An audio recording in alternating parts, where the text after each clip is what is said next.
Good evening. I'm the proud principal at Denmark High School, which Dr. Bernardi said. We're honored to present at the board meeting tonight. Denmark opened in 2018, and since its opening has seen tremendous growth. One of our challenges, and something that is part of a goal for our school improvement plan, is to make sure that our students feel a connection to the school and to each other, and to make a large school feel smaller. One way we do that is through our pathways. We do have 11 pathways. Tonight, we're going to highlight our vet science pathway. It is our most popular out-of-district request, and it certainly has grown. The first year it opened with only one instructor, and now we have 3. So I will turn that over. I'm going to turn over the program now to our teachers and our students, and we're honored to be here tonight. Our teachers and instructors who are going to present are Mr. Hemmings, Dr. Kirk, and Ms. Williams.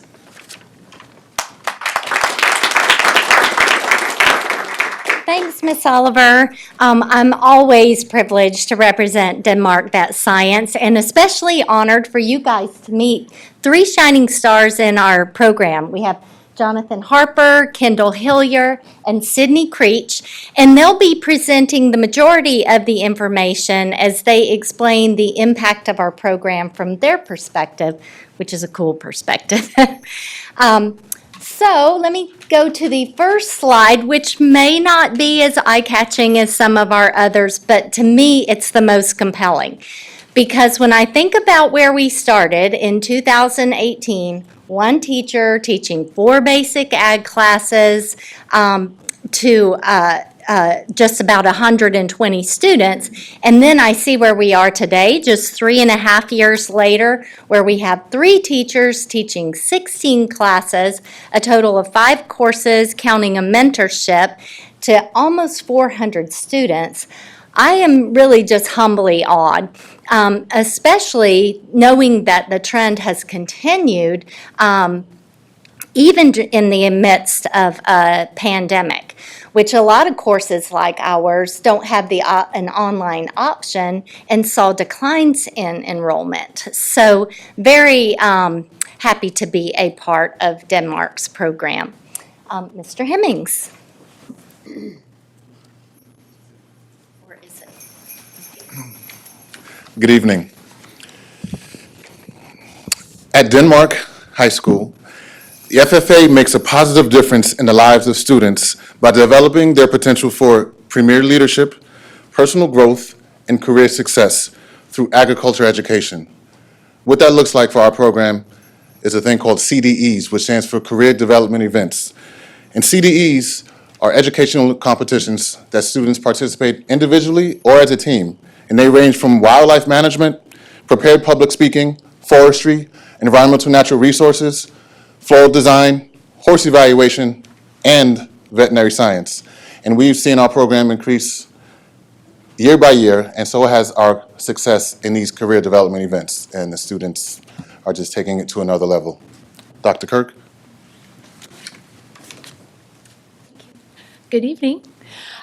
Since 2018, I'll start at 2018, we had a fall and spring festival. Since then, it's grown. We still have our 2 festivals, but we also have a food drive, we have reading programs, we have doggy daycare that's actually inside of our classroom, and we have a future vet camp where the students who are in elementary school come in the summer and we teach them with our students all about veterinary care. That started as a 1-week program. Last summer, it was 2 weeks. We could probably use a 3rd because it's grown so much. Another thing that's grown quite tremendously is our animals that are on campus. So we have everything from cats and dogs in our doggy daycare, which has quadrupled from our first year until this year. We also have things like chickens, rabbits, we have goats. This year we implemented 2 pigs, and we've even talked about maybe doing some miniature cows next year.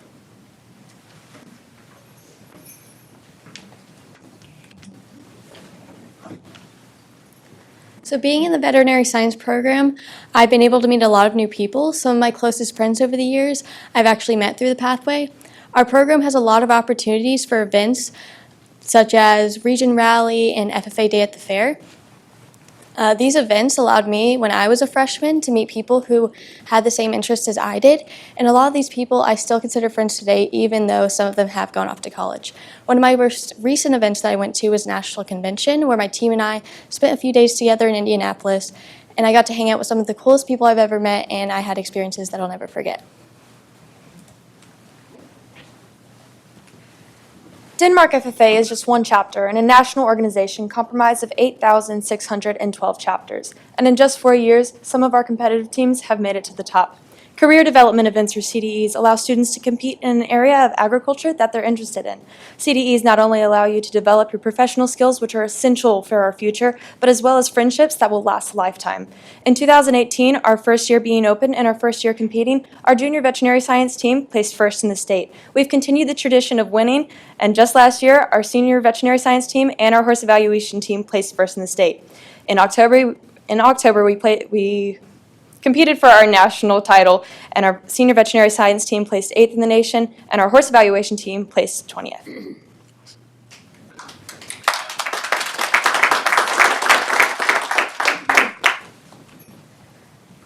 Partners are crucial to any chapter's success, but we're lucky enough to have quite a few partners that not only have we reached out to, but have actually reached out to us. Kennemore Nursery is a great example of this. Last year when we were building our Serenity Garden, they actually contacted us and asked us how they could help. Having so many partners allows us to reach our program's large goals that smaller programs might not be able to accomplish. Parent support is also very important. Our alumni, which is our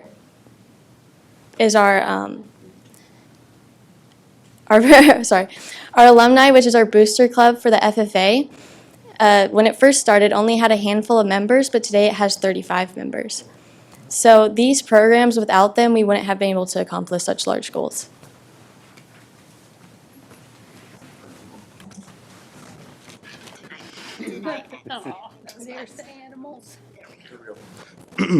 As mentioned earlier, FFA is a huge part of our vet program, and within FFA, there's a motto: learning to do, doing to learn, earning to live, and living to serve.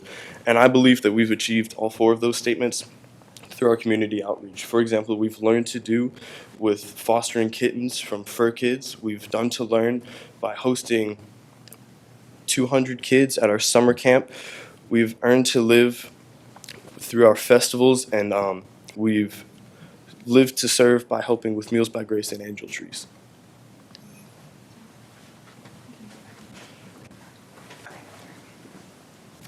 Denmark is privileged to have the ability to offer students hands-on interactions with such a wide variety of animals. Not only have we had 2 of our own baby goats born in our very own barn, we've also rehabilitated a giant donkey. We've raised chicks from birth to laying eggs now, where we now sell those eggs. I'm in charge of that. And we've also fostered and found homes for kittens.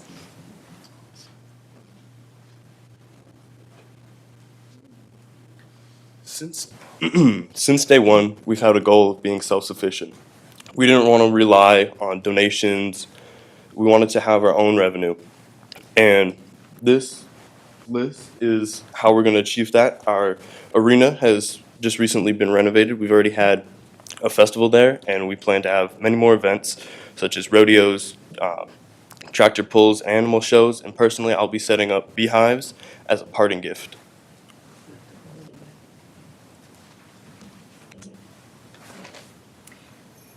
We'd like to share a quick video that one of our students made highlighting a couple of our superstars and our vet program.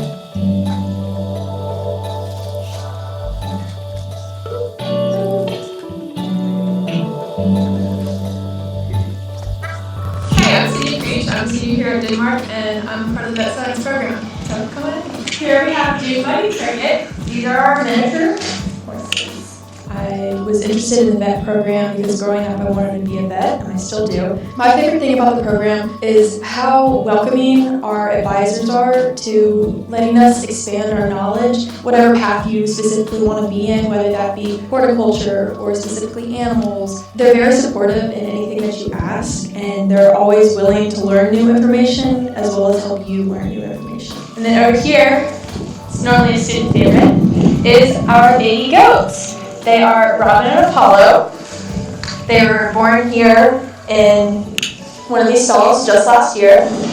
I'm Kendall Hillier. I'm here to talk about the veterinary science program. I would like to do something veterinary science related or animal related. I would really like to take a zoology class, anything with animals really. The vet science program has helped me understand the veterinary field a little better, especially with providing me the ability to compete nationally. I've had to learn a lot about different procedures, studying a lot of different types of breeds, how to treat different animals. So it's kind of broadening my perspective.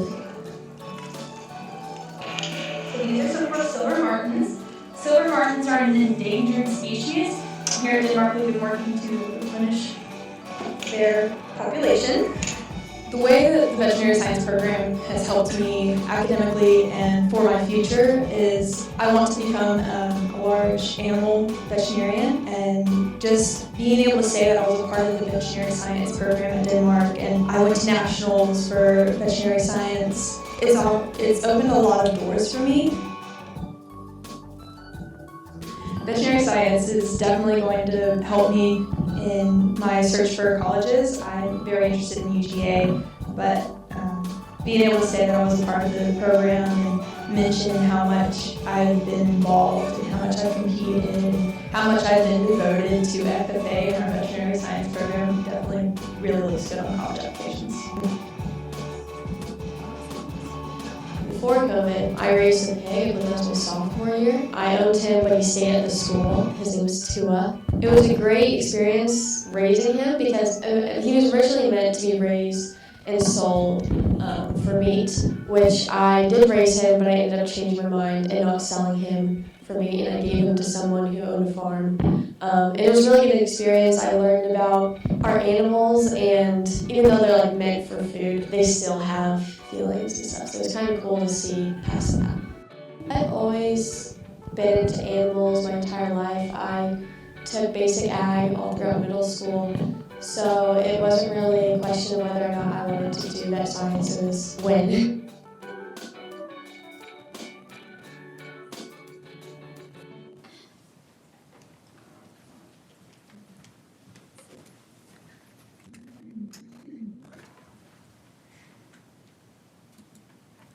So I just want to say, if you notice, the students did this without notes, unlike the adult in the room who has notes. But I just want to say thank you so much for your support of Denmark High School and of our students, and especially Dr. Lowe, who's with us today, who's been just a champion for our school. Thank you for allowing us to highlight this program and supporting a program that we feel makes a difference in the lives of students. And I think it's an excellent way to see the beauty in education. And I hope tonight you've seen the beauty in the students in this district. Thank you. So, your pig Tua went to my friend's farm, and I got a picture of me on my phone with him. He's an awesome pig. That's the pig. That you just showed us? That I just showed you. So funny. Yeah, that's the pig. So that's awesome. I think it's great that you guys have a passion and you're able to live out your passion at school. That's pretty awesome, and congratulations, and thank you for what you do. I'm really amazed how far you guys have come since the school opened. And the horticulture, just the variety of things and the competitions. I did not realize the number of competitions you're doing. And between Dr. Lowe out there and Miss Gordy back there smiling, beaming like proud parents, so I'm really impressed. But I'm a huge animal lover, but I know Darla's like itching over there because Darla's had pretty much every one of those animals, so I'm sure you've got something. I knew the puppy when it was a baby. So I just want to say that, and I think it's great how you've brought in the community, and it's more than just it's more than just their animals. They're giving back, and that's so great that's part of the program too, is to give back. Makes me want to come down there all the time. Yeah, thanks for bringing it alive, because, as board, we don't get to go and see these things. We see them when they open, we kind of get the tour when they open, but hearing the reality of what y'all are doing has been great. And so thanks for bringing it alive for us. One of the things I enjoy the most about our career tech programs, it's application-based, it's hands-on. Students aren't sit and get, they're actually participating, again, application-based. And I learn so much more by doing. And the other thing, I know the board members know this, but I think it's important for the audience. Our career tech student organizations in Forsyth County Schools, we have more than 10,000 students participating in Career Tech student organizations. The reason that is significant, number one, we're the second largest in the state. Only DeKalb County has more CTSO students than we do, and we're like the sixth largest school system in the state. But one of the telling statistics about kids who participate in Career Tech student organizations, in the state of Georgia, their graduation rate is about 98%. Think about that for a second. The graduation rate in the state of Georgia is about 80 or 81%, but 98% of kids throughout the state that participate in Career Tech graduate at 98%. In Forsyth County, it's even higher. But I think it's a very telling statistic, and again, it's because students are application-based, hands-on. And Kendall, Cindy, and Jonathan, you guys did a great job. And by the way, Tua, are you an Alabama fan? And you guys are sitting next to one, and I knew that had to come from somewhere, so we forgive you. That's okay. We still love her, that's right. You guys did a great job, thank you. And staff, too, thank you so much. And the fiscal part, the fact that you were trying to self-support yourself by raising money within your own projects, I mean, that was something I think is pretty unique. We don't often hear that. So starting businesses in your own in high school is pretty incredible. Well, they learn about marketing and entrepreneurship and all those skills that are really, really important. So, yeah, absolutely. That's a great start.